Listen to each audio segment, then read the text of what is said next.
একটা গাড়ি রোল না আগে আরে একটা গাড়ি রোল না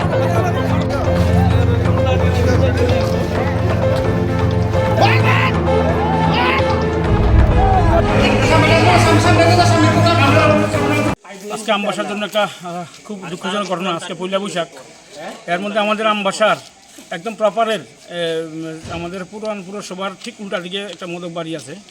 ওই বাড়ির একটা বাচ্চা মেয়ে মন্ত্রী মদক, ওনার ওই ইলেকট্রিকের তার ছিঁড়া তার বাচ্চার মেয়ের শরীরে পড়ে গেছে। বাচ্চার অবস্থা করুন খারাপ। এর আগেও আমবাসা 2-3 বার তার ছিঁড়ছে। ইলেকট্রিক ডিপার্টমেন্টের একদম প্রচণ্ড গাফিলিতি। আমি এজ এ ভাইস চেয়ারম্যান হিসেবে করতেছি, ইলেকট্রিক ডিপার্টমেন্টের প্রচণ্ড গাফিলিতির কারণে বারবার তার ছিঁড়ছে। আমরা বারবার রিকোয়েস্ট করছি ইলেকট্রিক ডিপার্টমেন্টে, বাট তাদের পক্ষ থেকে কোনো রেসপন্স নাই।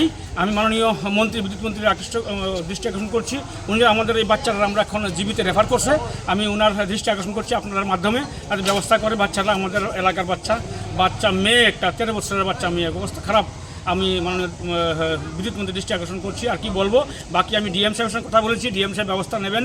কিন্তু এই তার এখন ছিঁড়া পড়ে আছে, ইলেকট্রিক ডিপার্টমেন্টের কোনো হেলদুর নাই, বারবার আমবাসায় ঘটনা করছে। এক সপ্তাহ আগে একটা টমটম আই নো বাট সেই ব্যবস্থা তারা করেনি। কোন ইলেকট্রিক ডিপার্টমেন্টের প্রচণ্ড গাফিলতি।